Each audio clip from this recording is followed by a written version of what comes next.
Welcome to episode number 30 of the First Responder Wellness Podcast. My name is Conrad Weaver, and I'm so grateful that you've joined us today for number 30. It's hard to believe that we're already here, and I'm grateful that you're watching on YouTube, or if you're listening on Apple Podcasts or Spotify or another platform.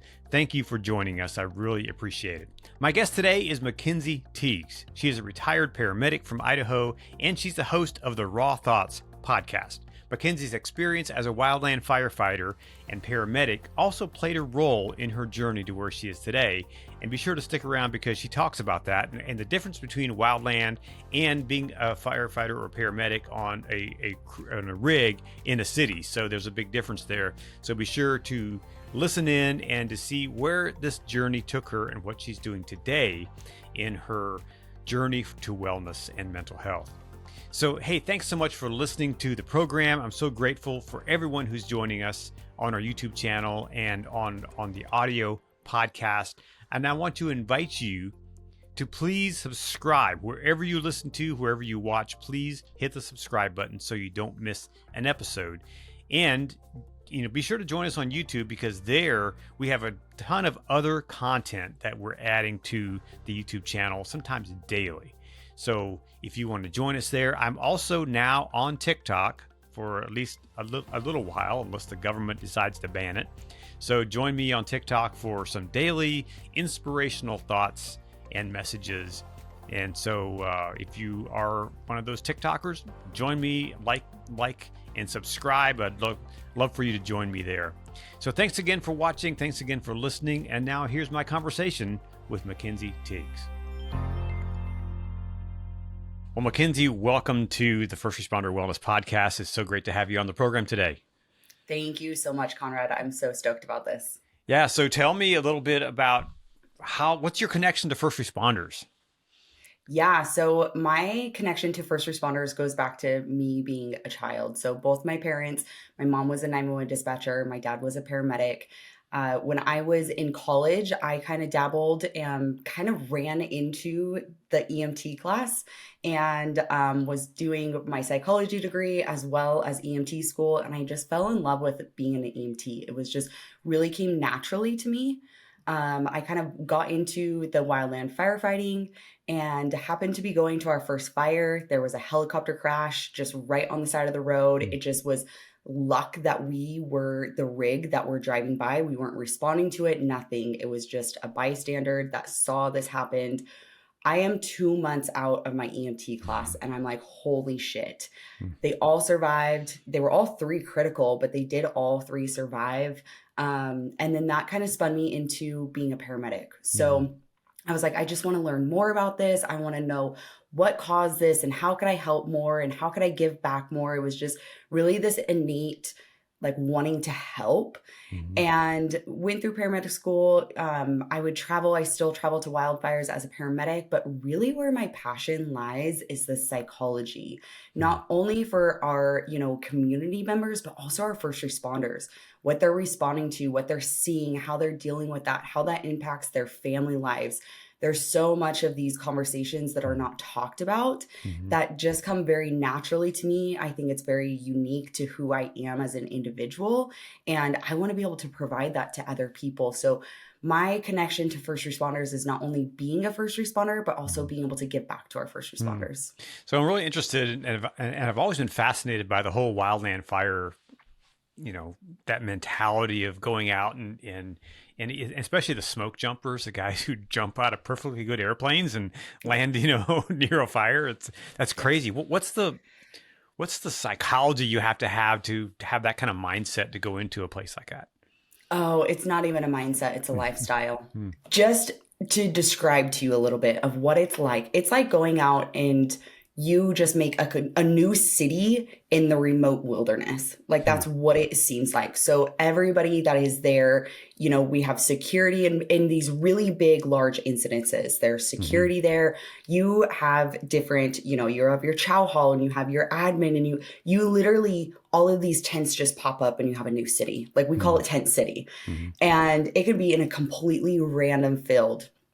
However, it's the camaraderie that really people chase. And it is the hard work and it is every day is completely different. You have no idea what you're doing. You know that you're going to wake up by your friends. It's going to be tough. It's going to be hard. It's going to be long 16-hour days. But gosh, you're out in the wilderness. You're out in, nature. You're out with these people that now you get to call them your friends. However, there becomes a really difficult part where it's seasonal. So it's usually obviously in the summertime and you're away from your family. You are going from one fire to the next. There was one summer I was gone for 190 days. Wow. Now, in between that, they do have regulations of how long you can be working for to what your work rest ratio is. But it becomes your family. It becomes the people that you're wanting to, we always talked about having one foot in the black. And what that means is that that's already an area that has been burnt over. Mm-hmm. So you always have one foot in the black because you can go back to that because that's not going to get burnt over again. Mm-hmm. That's how to keep yourself safe. Mm-hmm.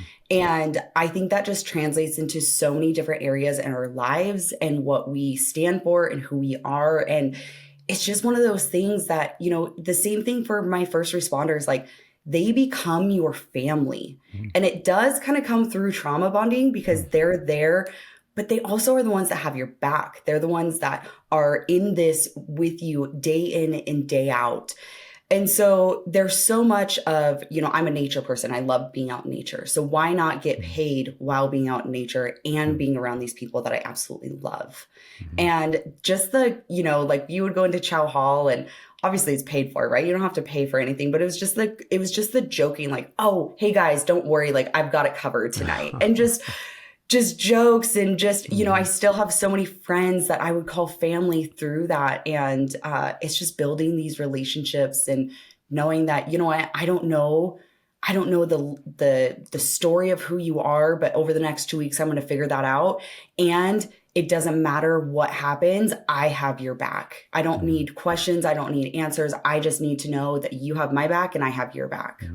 I mean, I guess in a typical, paramedic situation, you're probably maybe at the fire station or I'm not sure in your area. I know here, I think paramedics run out of the firehouse. So you're with those guys and gals for 24 hours at a time, and then you're off for a couple of days and then you come back. But as a wildland, you're out there 24/7 for multiple weeks, right?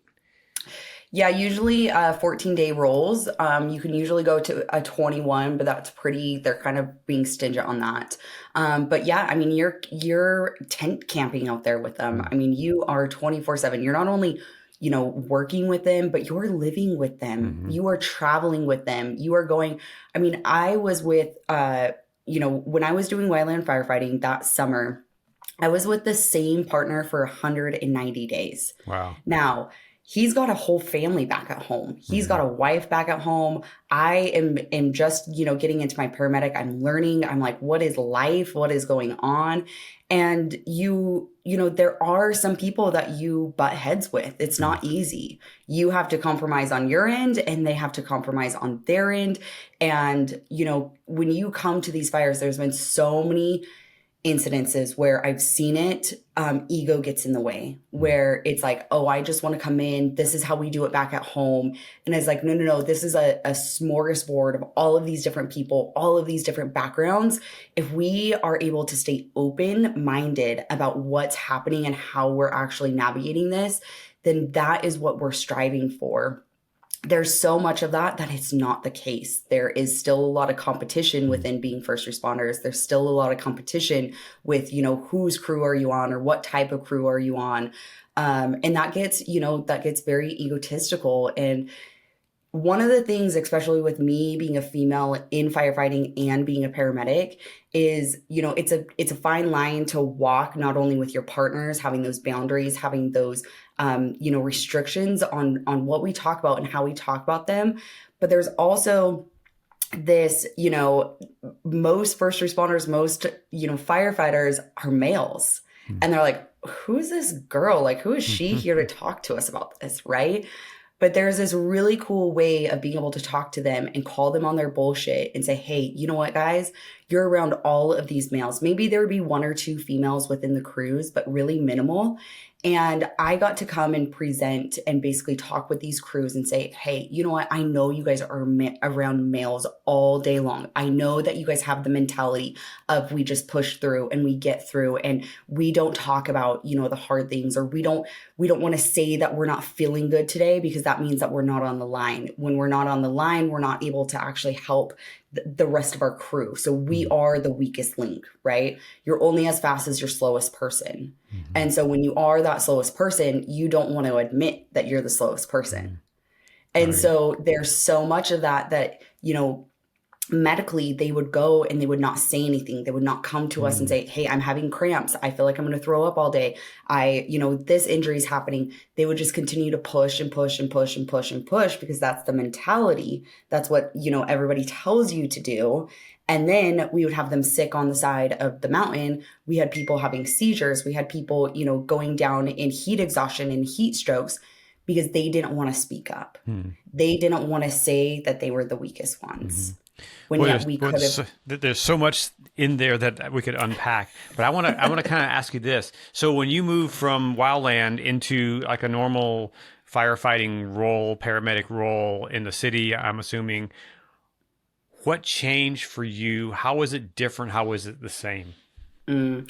There is one, I would say, pretty extravagant difference in the fact that when you are on, a 911 rig, you're in the same city that you live in. Most of the time in wildland, you're out somewhere different. Maybe you're, in the mountains of where you live, or, I went all across the US. But when I was on, the ambulance in 911, I was on the same streets that I would drive to go to work. I was on the same, I was going to the same grocery store that I would normally go to. I was very fortunate, and I worked in a different county. It was about 35, 40 minutes away.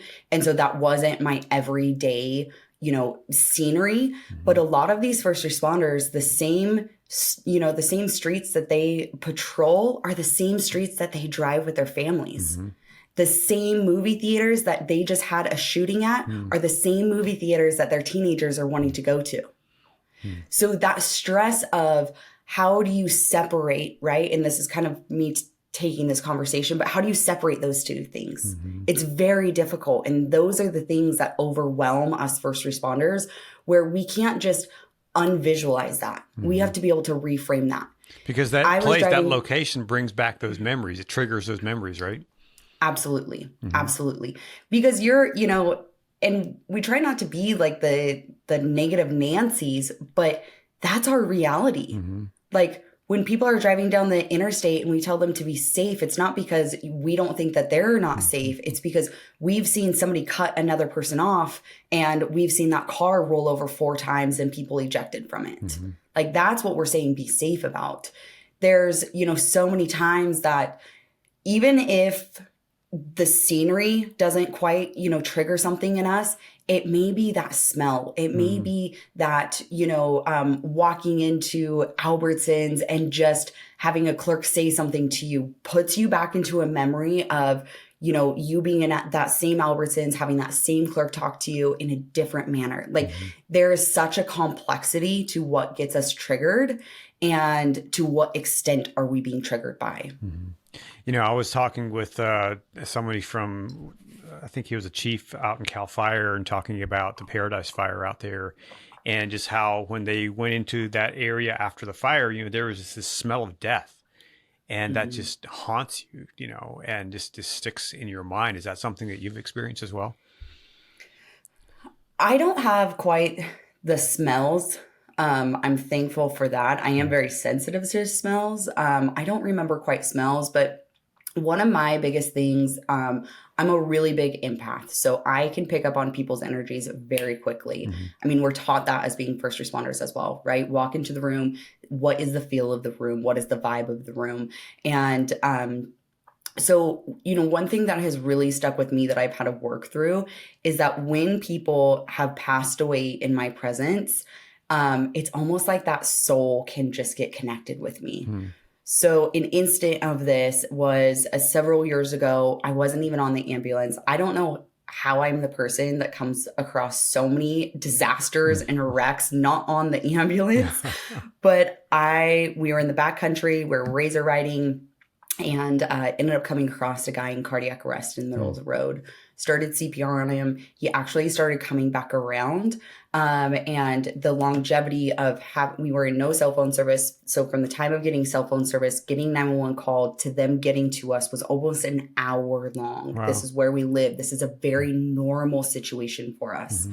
And through that time, that means that, I was the first one there.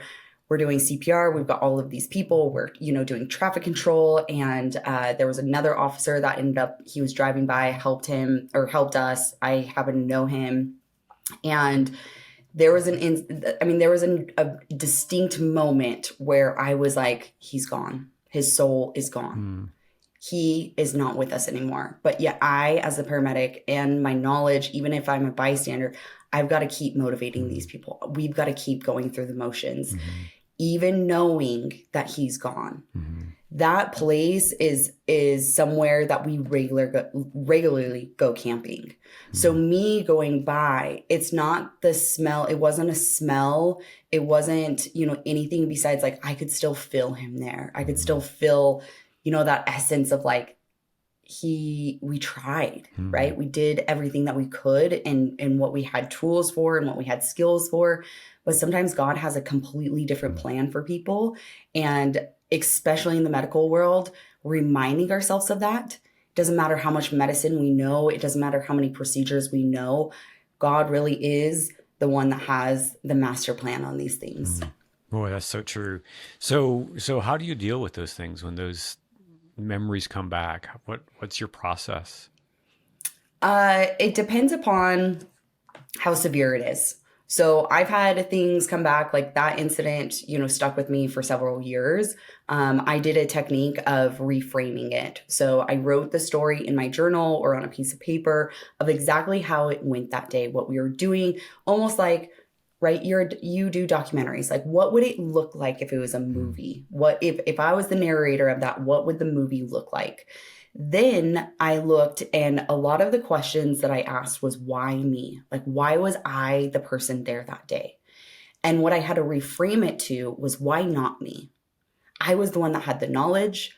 The person that came across this individual actually walked away, never started CPR. That means that we don't have enough education in our communities because they're not initiating CPR. There's so many of these reframings of understanding of how did it go and how do we reframe this in our brains and our pathways and our neurology to having a different association to it. There's also been times where, several weeks ago, it really spun me into a complete downward spiral. And it had actually nothing to do with being a first responder. It had something to do with me being childhood emotional abuse. And so that I knew was more severe. I needed more implementation. So I reached out to my therapist. We got EMDR going. There was, different things that I had to clear my whole calendar for the week because I was like, I don't have the capacity for this. I need to deal with the problem right now. And this is kind of where a lot of people would push that away and say, oh, I'm going to drink, or I'm going to start, eating more, or I'm going to go into having risky sex and get caught by somebody. All of these negative coping skills, bad, unhealthy coping skills, that's normally where they start coming in. But if we know the tools, if we know the resources, we also are the ones that have to implement them on ourselves. So how did you become aware of knowing those situations and knowing, hey, I got to take this week off. I got to clear my schedule. I got to work on this. What was the process that got you to that point? Because a lot of first responders, they're not there. They're just pushing through, going through life, pushing it back to the background and doing their thing. So how did you become more aware of those situations? Yeah, I think one, I will say the education that I have and being able to provide this for other people, that awareness has been able to, really be able to know for myself. This is why I teach on it so much to our first responders, because I want them to know how to take care of themselves. And there isn't a lot of people doing that. It's very minimal where they also have the first responder experience in understanding what the job is and how to handle that. I would say the symptoms are different. So if you could think about it, on a spectrum, like how severe were the symptoms? Symptoms being how agitated was I? How irritated on people's comments were I? What really started it for me was I was driving up, I sell real estate. I was going to do a real estate listing, happened to be my parents, happened to be that they're getting a divorce. And it was also a snowy night. And I kept getting text messages, be safe, be safe, be safe. And in my mind, I was like, don't you know what I've done? Like, I'm not even worried about this snowstorm. Like, do you not understand what I've gone through? And right there, I was like, whoa, Makenzie, that is not a good way to think. Those thoughts. That's when we think about our thoughts, when we talk about our raw thoughts, those are the thoughts that are in our brain that we're telling ourselves. I stopped myself and I was like, wow, this is not good. What I ended up actually doing, I'm on my social media a lot, and I was like, I need help with this. I was like, I don't understand where this is coming from. I need help with this. And it happened to actually be my sister that was like, hey, we understand that you've been through a lot. However, that doesn't mean that this time couldn't be the time that something happens as well. And I was like, well, duh, Makenzie, like you're a first responder. You understand that, that any instant things could change. So that's kind of how the night started. I was already kind of on edge, go up to the property. I just had a rush of emotions. I was crying. I was angry. I'm very lucky sometimes that I am single because I get to question myself. I get to ask these questions. I don't have to be able to, provide for my family. And that's where a lot of people really try to be that strong, brave dad or that strong, brave mom because they don't want to show their kids all of these negative emotions. Our children need to see these negative emotions because they need to be able to learn how to navigate through them. So here I am, I'm laying on the ground. I am hysterical. I'm just like, oh my gosh, it was just a rush of emotions that I didn't even realize that were happening. One of the biggest things as well is I was noticing my heart rate continuously spiking. So I would just be driving down the road and I would feel that rush of anxiety, which is a rush of your nervous system getting activated, your heart rate increasing, your breathing increasing, your hands are sweating. And I'm like, where is this coming from? What is going on in my life that I'm not paying attention to that needs to be paid attention to? And so then for me, it started asking questions like, what is my workload? What is happening? What is recently going on? Oh, you're dealing with, your parents' divorce. You're dealing with, these listings. You're dealing with all of this pressure from, different events. I'm in the competition for the Great American Speak Off right now that I go to Florida for. Like, I'm excited for that, but that's pressure, that's stress. And so that's the accumulation that we talk about. It doesn't have to be these critical incidences. It doesn't have to be these really drastic, gnarly scenes that we go on. It is the accumulation of all of this stress and giving yourself enough time to pause and say, what's going on? Just being able to give yourself that little bit of space and say, I don't feel like my normal self. What is happening? I can't keep pressing through. I can't keep shoving this underneath the rug. I can't keep thinking that everything is fine because it's not fucking fine. And, I can go into like, okay, what did I do? Right?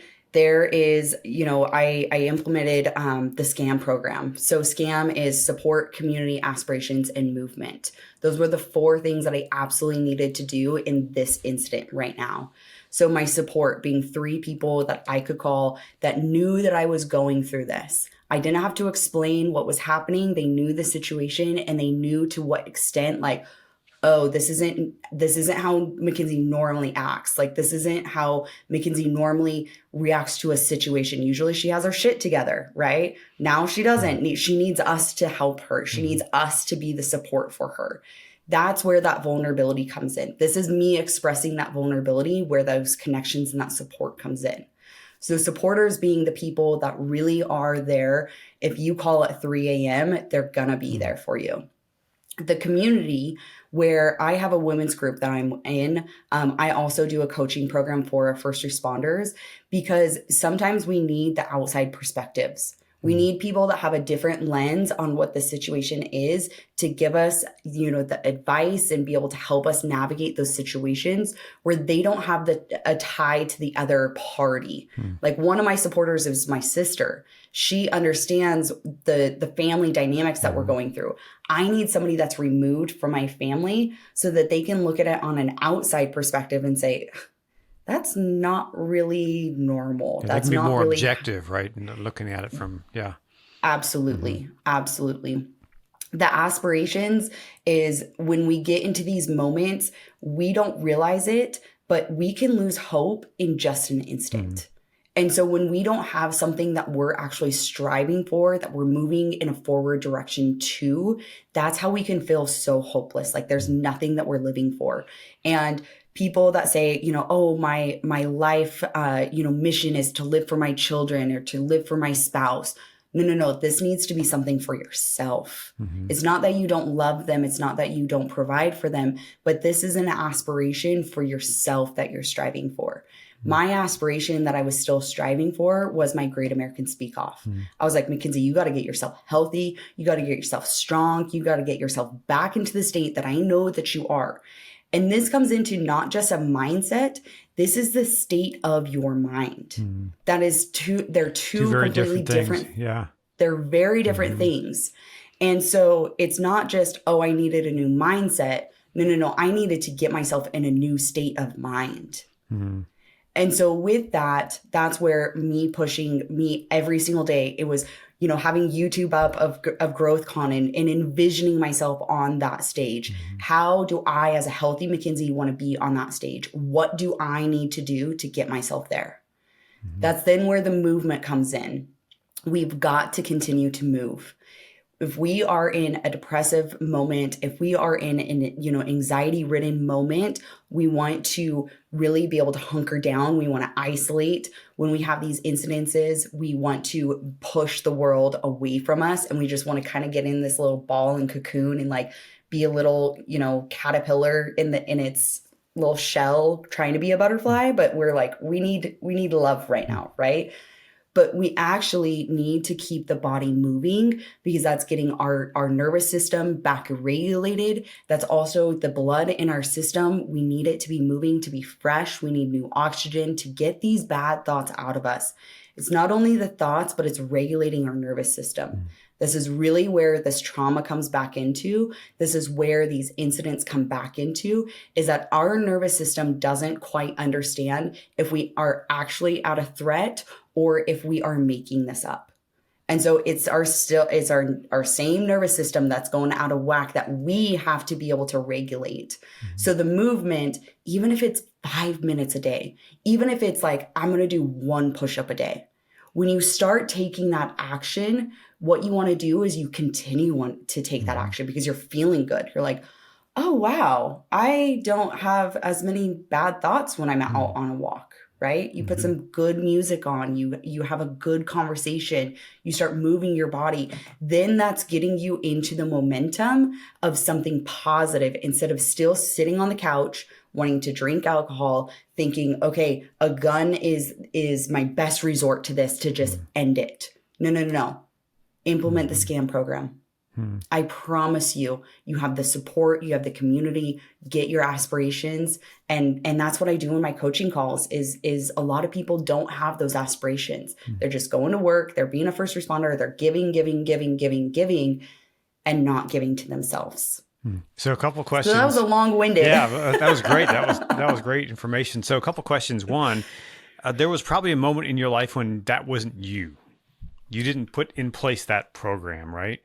How did you respond back then, and what made you what brought you to where you can respond in this way now?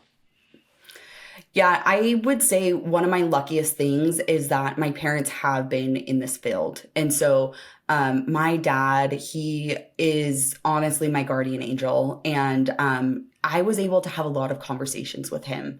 And just being able to have that conversation with him and having that, other perspective where I would tell him about calls just to get it off my chest, just to say, this is what happened. Like, this is fucking crazy. You can't even make this shit up. Like, I just needed to get that out of myself. what happens a lot of times is that we tell that to other people that are not in the field, and then we now put them in a spiral and they're like, yeah, I don't know how the you do that, right? And so I have been really, really, really lucky to have him and be able to be that support. As a first responder, I do remember there was an incident where I was a paramedic. I was also getting my bachelor's for psychology at the same time. I was sitting in class and I could not stop crying. I had no idea. I can't remember what college class it was, but it just, something spiraled me. And I had to walk out of the class. I got into my truck and I just was a mess. I didn't feel like I wanted to commit suicide, but I didn't know what I needed to do. And so what I happened to do was I called the suicide hotline and I'm like, I just need to talk to somebody. Like, this isn't how I normally feel. This isn't how I normally act. Like, I knew that for myself. I was enough self-aware. And, we ask about this, but it's like, I have been self-aware since I was a really, really, really young child. I mean, I was 12 years old when I decided to go to court against my biological dad to never want to see him again. I didn't want visitations with him. So here I am at a 9-year-old girl knowing like, this isn't a normal feeling. This isn't a good feeling. This doesn't make me feel like a good human being. Yet it wasn't me. It was the environment that I was around. And so these struggles, I mean, so many people get into being first responders because they want to help other people. They most of the times have been in an incident when they were young kids where that's what initiated that.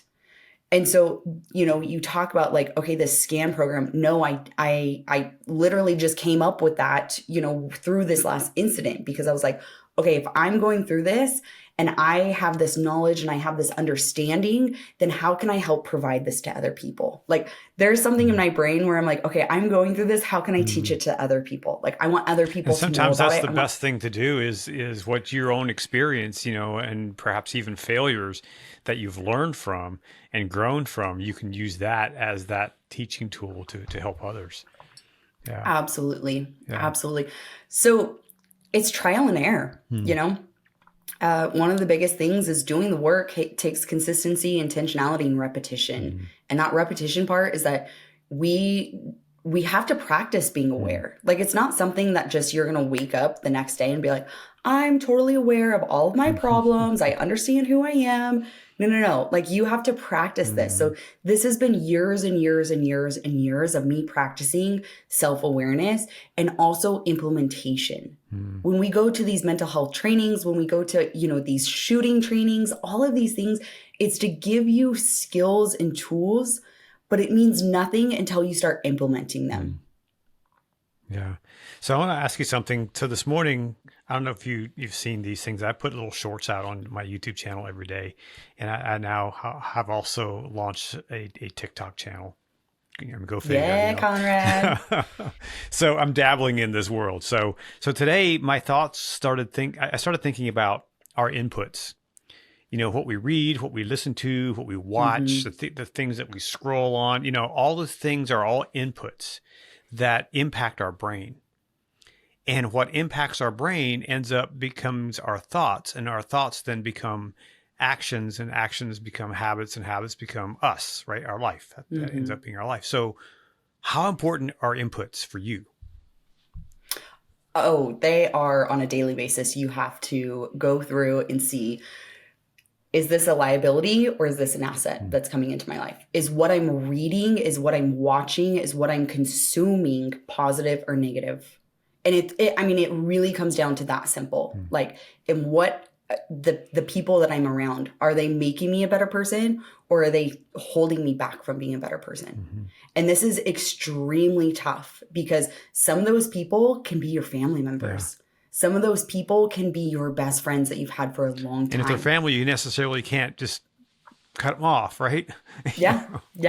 It takes time. I mean, if that's what you decide to do, it takes time. And so one of, coming back to that question, it's very important.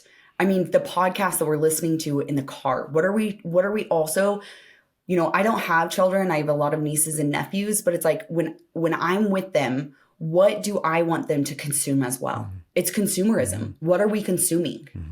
Are we consuming good or are we consuming bad? Are we consuming, not on a religious basis, but are we consuming God or are we consuming the devil? Like, it is really this two-part aspect where it's like it can be that simple. Now, the actions to doing that can be incredibly hard in a long process, but we have to start and saying, is this good or not? One of the biggest things for me is reading. Like, there is so many different books, and you also have to be cognizant of how much you're learning, how much you're processing these incidences, because there can be a point where you're trying to figure out all of these answers at one time, and then you're overloading yourself. Yeah, it can be overwhelming. Very much. Yeah. So what are some books that you have read that have been a big influence on you? Yeah. So one of the biggest ones, I try to read it at least once a year, is Atomic Habits. It is an incredible book. One, because of what his, history was and what got him into that point, but it gives you actionable items to be able to do. And it can be as simple, like one of the biggest things that I have taken away from that book is, does my future self act like this? Does the future me want this in my life? And it can be incredibly simple of like, hey, the future me doesn't want a messy car. And so today I'm going to take the trash out. And really tiny micro changes, that's where we start seeing that needle being able to push into a new us. And I will say, when we get into a new version of ourselves, we grieve that old person. Like, there is a grieving process that happens where like, oh my gosh, but the old me would do that. The old me would react that way. But then you remind yourself, yeah, but the new me doesn't. The new me doesn't act that way. The new me doesn't have that impact or reaction the way I used to. And that's learning. That's us getting to these next levels in life. So Atomic Habits being one. The second one, it's actually a business book. And this has this has helped me a lot in my own businesses, with my podcast, with real estate, with coaching, with speaking, trainings, all of the things that I do, is Buddha and the Badass. And it really talks about how we can be tapping into more into the mind in business. And one of my favorite things that he talks about, I forget who the author is, but Buddha and the Badass, it's really incredible. He talks about mind sex, and you're like, what is mind sex? But there's so much, there's so many different levels to intimacy, but it's really about when you're able to get in a group of people, or you're even able to have a one-on-one, and your thoughts are just going back and forth, and you're like, oh my gosh, this is what I want to do. And you're getting to the next level, and you're having all of these creative ideas, and you're like, okay, how can I help you? How do we implement this? How do we get this going? That's mind sex. Like, that's where it's like all of these thoughts are coming together, and now we're able to actually go off of each other. You come up with an idea, Conrad, and I'm like, hey, have you actually thought about this? And you're like, no, I haven't, but I'm going to take that. Now we're actually coming together to be able to create and implement these bigger processes, implement these bigger, profitabilities for our businesses, be able to allow other people to be creative in their ideas, and not just shut down and say like, oh, well, my idea is the best idea because I'm the business leader. No. Like, it's cultivating this, interaction with more than just who we are. So you've made a transition, I'm assuming, out of being a first responder, like boots on the ground in the ambulance, that kind of thing. And so where are you headed? Yes, where I'm headed. So I love this question. Really where I'm headed is to be able to give back to my first responders. So I do bring a very unique perspective because I have been the boots on the ground. I understand how their job actually works, and I'm able to call them on their bullshit. So when they normally would talk to a therapist or a counselor or, a professional, they can kind of squeak by with some things because they don't understand the career. I really come in as more of a peer support for them, more of a guide. I'm not, like I said, I'm not a therapist, I'm not a counselor, but I have that confidentiality with them. I have that understanding with them. So where I'm taking this is really into group coaching, one-on-one coaching, whether it's an incident, whether it's just life, we're able to tap in a little bit more, help them guide and implement these tools on a daily basis for them. The other thing, I mean, my podcast, I have Raw Thoughts podcast, that it's just growing incredibly. Like I just had the Vice President Joe Gamaldi from the Fraternal Order of Police on, and a lot of people where I'm able to tap into the emotional side of what their stories are to be able to show our first responders that this vulnerability really does bring connection. Long term, I would love to be able to do retreats. I've got courses that are on my website that people are able to, purchase. I would love to do events. Like there's a lot of different things in the future that I have coming, asking of where I'm going. Like I'm going around the world to talk about this. I don't want to shy away from it. I want people to know exactly who I am and exactly what I do, and really be the voice of our first responders in this nation, because we have an ambush on us and it is disgusting. And our leaders in our communities, our local communities, are not taking action in it. And so if they're not taking action in it, then we have to be the change. And so, that's one of the things that I got a big, pay cut from our county commissioners, and they just don't quite understand what our job is, how they are a lack of support for us. And so I have to be the change. It's like getting into local politics, getting into local, communities and implementing these things and letting them know, letting our voices be louder than the ones that are currently that have the floor, which are negative, that are ambushing, that are, trying to tear these first responders down. I want to be that voice for our first responders and really be able to help protect, because they're the ones protecting and serving our own country. They're the boots on the ground of our own country and protecting our citizens, our Americans, and they're the ones that need help, and they're the ones that need the support right now. In your journey across the years that you've been the first responder, now what you're doing now, what's the biggest thing that has surprised you about you? Oh, I think it is the innate adaptability that I have just been able to learn throughout the process. I think it always still surprises me when, it always still surprises me when I talk with people and they're like, that's a really good question. I'm like, oh, my curiosity's still there. Like, I love that about myself. I think the other, really thing that has surprised me, maybe it actually hasn't surprised me. I always knew when I was getting into being a paramedic, I knew I wasn't going to retire in it. I knew that I wanted to do something more. I knew that it was just kind of a stepping stone. And there's been so many different jobs, careers that I've had that have really just been able to be stepping stones so I can learn the information and gather that and then be able to teach people.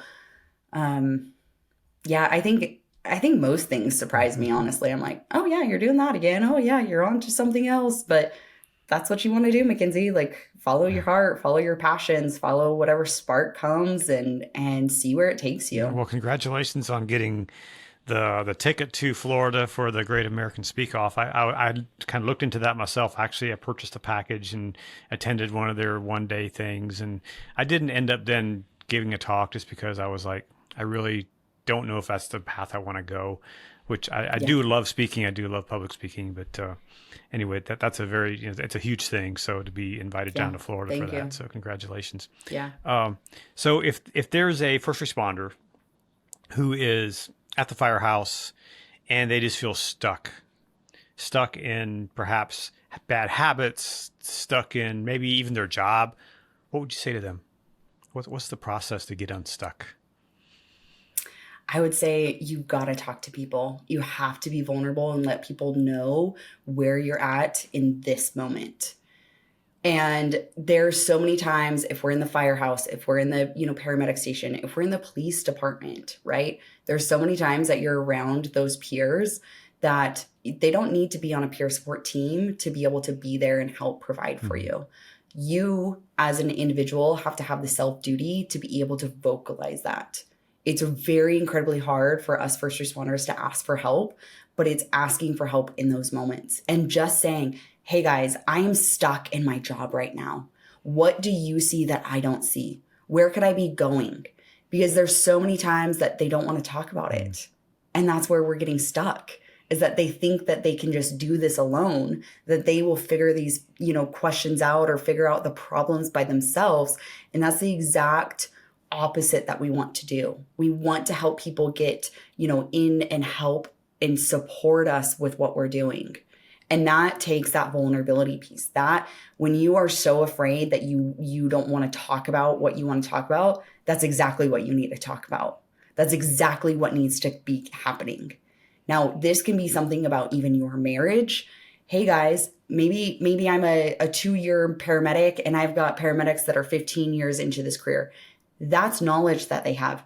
Hey guys, what have you learned in your marriage as being first responders?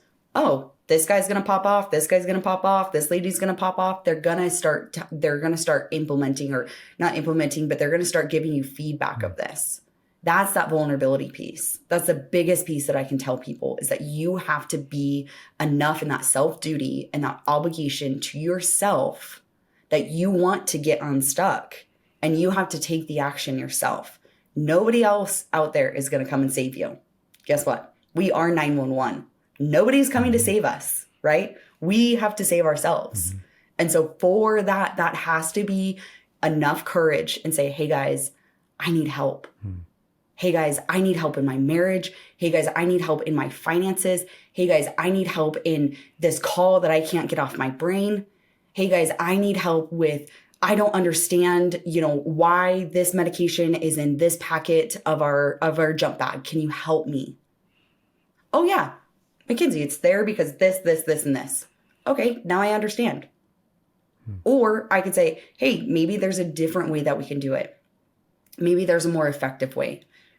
This is all the camaraderie. We talk about camaraderie, as first responders and on calls, and we want to hype and we want to jump and we want to hell yeah, we just did that. Like, how cool is that, right? Like, why can't we shift that into our personal lives? And that's really where this comes from, is our personal lives and who we are as individuals, not the title of being a paramedic, not the title of being a firefighter, not the title of being a police officer. If we remove all of those titles, all of those labels, we're human beings on the inside. We need other people to help us. We need other people around us to support us. I'll say it again. It's the vulnerability piece. It's exactly what you want to run away from, is exactly what you need to be talking about. I know a lot of people who have been in the first responder world for, all their career, 20, 30 years, and they take off that uniform, they lose their identity and they lose their purpose. And it's difficult. It's difficult to step away from something that has identified who you are. What was that process for you when you stepped out of that uniform into your new you?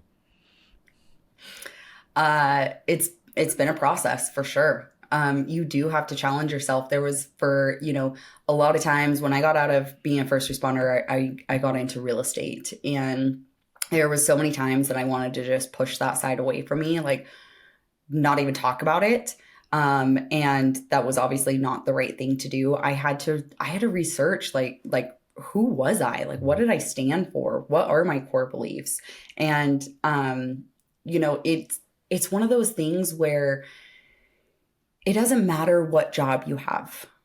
Everybody deals with identity. Every single person on this planet deals with identity.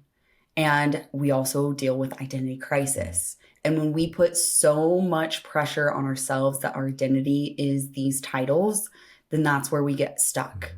I had a life out of being a paramedic. I had a life outside of what my career was. I had friends outside of it where we didn't talk about what the job was. We went and we did what we wanted to do. There's also, so much of, first responders, especially police officers, I see this in where they're like, oh, I love my guns. I love, going out to the shooting range. That's still tied with your career. Mm-hmm. That's still you tied to your being a police officer. And though it's important, there has to be, hobbies outside of that. There has to be relationships outside of that to keep you still grounded in who you are as a human being. I think it's a process where it's ever evolving. There's days where I miss it, where I'm like having this guilt almost, where I'm like, Makenzie, you have the schooling, you have the knowledge, we have, a shortage in our paramedics right now. Like, you could get back on the rig. And I have to remind myself, like, yes, that is correct. However, you have a higher purpose now. You have something more that you're going after to be able to help them at the masses. And, like I said, identity, this is not just our first responders. Mm-hmm. It's everybody in the world. It's people that, are lawyers. It's people that are entrepreneurs that, oh, I only have known you, right? Like, you have an identity of being the the person doing the document for PTSD 911. Say that gets eliminated. Well, who's Conrad? I know Conrad is somebody also that loves biking and going across the United States biking. That's Conrad to me, right? That's Conrad outside of the PTSD 911. Yeah. That is where the vulnerability also, like, being able to talk about who we are outside of our careers. There's so many times that I was told, like, when you walk through these doors, like, you're a paramedic and this is that and blah, blah, blah. We don't bring our outside problems in. And it's like, so you're telling me to not be human. You're telling me to just leave all of my problems out there. Well, guess what? They're still in here. So maybe I'm just not vocalizing them. They're still happening inside my body, even if I'm here at the paramedic station. And so, long answer to a short question is it's that practice. It's that repetition. It's, continuing to tell yourself and having those aspirations of who's the new me, who's the next version of me. It's a process. Yeah. I remember when, about 15, 16 years ago, a friend of mine, actually it was longer than that. It was 2002. So yeah, that's long ago. So that was a long time ago. So I had a friend in Colorado who it was a photographer for a publishing company. He was also an amateur rock climber, and he was up on a rock face 100 feet up, and his belay partner misunderstood him and released a belay, and he fell 100 feet. But it lived. He hit a tree about 20 feet above the ground, which righted him and landed on his feet, broke everything. I mean, everything. Wow. He was totally, just a mess. Not expected to live. His wife had to sign papers at the hospital that, he's probably not going to live. Well, he lived. And so I talked to him a few months later, and he said, my identity as a climber is gone. I'm going to probably lose my leg. I don't know if I'll ever climb again. And he was really struggling with that. And for well over a year, he struggled with that. And ironically, today he's a sponsored rock climber. He's a world-renowned rock climber. He's done huge, massive climbs. But it was a process of losing everything that he had to say, you know what? Is this who I am? Is that all my identity is? And it just helped him to refocus. And but then it got him to where he is today, where he's in Climbing Magazine all the time and all this different stuff, And so it's sometimes we don't want to have those tragic things happen to help us refocus, but I think we need to stop and look at ourselves and say, hey, am I setting myself up for something that I'm not, and perhaps for failure. And so having those deeper conversations is important. So as we wrap up here, speak to that paramedic that's out there. What's one word of advice you'd give to them? Oh gosh. The one word advice that I have for you is that you are not alone. Like, you may think that you are the only one feeling these things, or that you are the only one that have seen these things and you don't want to talk about it. These deep conversations, these hard conversations are exactly what we need to have. And it is not going to be, like I said, nobody's going to come and save you. You have to be able to speak up. You have to be able to be very courageous And we are in a line of work that we are already very courageous. We're very brave going out onto the streets, going into these people's homes, helping protect our communities and serve them. But we need to be able to serve ourselves. And that part is so important because this is a career, this is a job, this is a lifestyle that you continue to give and give and give and give. And when you have no more gives, that's where you start breaking down. And so being able to just have that, self-duty, self-obligation, self-recognition that you are human and you may need help. And we all need help. Every single one of us needs help. Every single one of us wants to help. So allow other people, their uniqueness to, come into your life and be that support. And that's where it comes back to, like, if they're not the right person, then they're not the right person. But that doesn't mean we stop. We continue to go and find the next person. And that is part of the process. The part of the process is that we fail. The part of the process is that we learn from these things. We don't stop. And, to that person out there that's, maybe listening to this and has contemplated suicide or not come home at night because they want to drink so much, that's not the answer. You have family, you have friends, you have people that care about you. And I absolutely know that if you were to be vocal and you were to be vulnerable and say, I need help with this, you're going to have a rush of people that are right there with you. And I can promise you this because everybody on my podcast that has been in those situations, that's exactly the support that they've gotten. Well, I'll leave it there. Makenzie, thank you so much for your time. Thank you for your insight. I knew this would be a great conversation, so I was really excited when you said yes to being on the program. So thank you for what you're doing. Yeah. And congratulations on the podcast, and I wish you the best of luck at the Speak Off. Thank you so much. Yeah. Anybody that is, listening to this, I encourage you to go to my website, MakenzieTiegs.com. You can find all of the things that I do.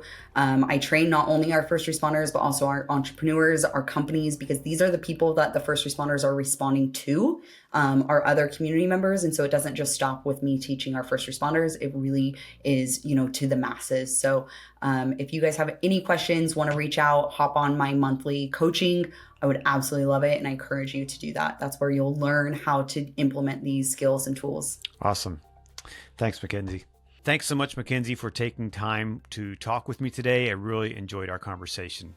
I look forward to seeing what happens when you go to that big speaking competition. I hope you win. I hope you take home the prize. I hope you become the one who is the next big speaker on that channel.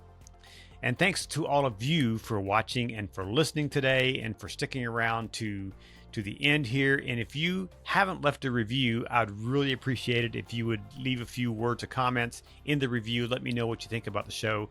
I'm really open to your ideas and your thoughts. And if you have a guest idea for the First Responder Wellness Podcast, I'd love to hear that as well. And remember, you are not alone. And if you need someone to talk to and don't know where you can turn, you can dial 988 for help. Be sure to tune in next week for another interview with an amazing first responder leader. Until then, be well, take care of yourself and those around you, and go out and do something great in the world.